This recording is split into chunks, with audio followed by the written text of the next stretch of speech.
Welcome to BigCountryPreps.com. I'm Evan Wren, and this is the countdown to two-a-days series. Our daily look at an area football team and the key questions we'll be answering about that team in our August 20th preseason preview here at Big Country Preps. I'm with my partner, Dan Youngblood, via Zoom. And tonight, Dan, it is the Coahoma Bulldogs.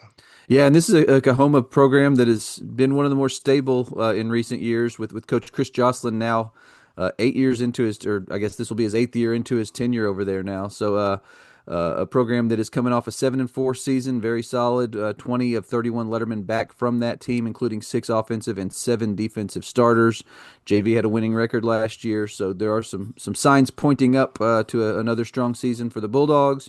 But they will have some questions to answer if they hope to achieve their ultimate potential, and we'll talk a little bit about those here in just a few minutes. All right, before we do that, we want to remind you folks to please hit the subscribe button at YouTube. It's free. And then hit that little bell, and you'll get notifications each and every time that Big Country Preps posts a video on YouTube. And with that, Dan, the key questions about the Coahoma Bulldogs, go ahead and fire away. I think my first is going to be kind of about their running game. This is a program that had a running back in Jaden Vineyard who followed a 1,400-yard rushing season as a junior with a 2,000-yard season last year. He's gone. They don't have that workhorse in the backfield anymore. They lost a couple of really strong offensive linemen. So my question is, what's their running game going to look like, and who's going to be replacing that production? And in light of losing such a dynamic back as Vineyard was, how much will maybe we see Boyd Cox, their standout senior quarterback? How much will maybe they lean more on his arm? And he's proven very capable of throwing the football. He's a guy who has more than 50 touchdowns and less than 15 interceptions the last 2 seasons. So a very good passer. So and they've got some weapons also on the edges as well. Some really nice receivers. So I'm just interested to see if maybe we see maybe some compensation in the passing game, or if maybe they can get that running game going like we've seen in past years, that this offense could really take off. So I'm just interested to see what that running game looks like this year and kind of how they will account for the loss of such a dynamic running back in Jaden Vineyard. They have Boyd Cox returning at quarterback, who's one of the most prolific passers that we've had here in the last 2 or 3 years. They have a great tight end in Landon Wells, who he might be the best tight end in the area this year. That's possible. They have a couple of quality receivers in Jaden Henderson and Andre Russian. So with that, the only question for me, well, there's two questions. One that you just touched on, the running game. If they add a running game to that mix, my gosh, they'll be tough if they can protect Boyd. If they protect Boyd with kind of some new faces there on the offensive line, they're going to be able to throw the football all over the place if they protect him. And you add a running game in the mix. If they can find a running game to go with it, Cahoma's going to be putting some points on the board. No doubt about it. Yeah, I think there's a good chance that their offense will be very explosive. And that leads me to the third question, which takes us to the other side of the football, and that's how much improvement will we see on the defensive side of the ball? This is a team that allowed almost 30 points a game last year, struggled at times on the defensive side. I know that Coach Jocelyn is really excited about the improvement he thinks this defense can make. I'm just interested to see if it can make the type of jump that he thinks it can. Because if it can, this is Coahoma all of a sudden goes from a solid playoff team to a potential maybe competing at the top of their district potentially. Obviously, you've got Wall there. That's going to be a giant challenge. But maybe a team that could make a playoff run once they get to the playoffs if they can make the improvements they need to defensively. But the one good thing is no one knows this team better than Chris Jocelyn, and he is really excited about what they've got defensively. So I'm eager to see what that unit looks like once we get the pads on and get games started. All right, we're going to be taking a quick look at Cahoma's schedule for 2005 in just a moment. But before we do that, we need to thank a few of our sponsors. Beginning with For the Love of the Game Broadcasting and our old friend Terry Slavens, owner of K-Lakes 93.5 FM out of Brackenridge, 97.7 FM KATX out of Eastland, Classic Country AM 1330 out of Graham, 94.7 FM KWKQ out of Graham, KROO 1430 AM out of Breck, and KWBY 98.5 FM out of Ranger. That is For the Love of the Game Broadcasting. Also, Rob Durham, sales consultant at Bear Chevrolet Buick Cadillac up in Breckenridge. If you're in the market for a new vehicle or a used vehicle, call Rob. He's one of the nicest guys you'll ever want to meet. Give him a shout at 254-559-2266. That's Rob Durham up at Bear Chevrolet Buick Cadillac in Breckenridge.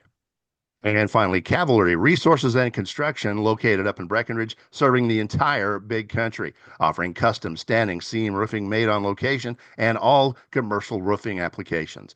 Give Kobe Walker a shout at 254-246-5546. That is Cavalry Resources and Construction in Breckenridge. All right, and with that, it's time to look at Coahuma's schedule for 2025. We'll start in the non-district portion, and it's a big non-district portion with 6 games before district starts. They will open on the 29th of August against their arch rival, Forsan. That's going to be in Big Spring. That's always a fun matchup, and anything can happen in that game.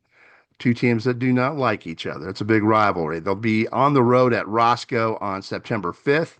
They will play host to Kermit on September the 12th. A tough road date at Albany will be on September 9th, or 19th rather, and then they will play host to Wink on September 26th, and then they will wrap up their non-district portion with a 6th game at Littlefield, and that will be a tough one on October the 3rd. Yeah, I like this non-district schedule for him. I think that there's some wins there, some challenges there, and that Albany game being added, that's one that we probably need to circle on our calendars. That could be a really fun non-district game. They will open district on October 10th with a home game against San Angelo Grape Creek before hosting Wall on the 17th in what could end up being for that district championship. They will have their open date on the 24th of October before wrapping up district with a pair of road games at Stanton on October 31st and at Merkel on November 7th. So uh, I know that you're going to ask me about the game of the year, and to me that one sticks out like a sore thumb. So I'll let you. I will give you the floor on this one.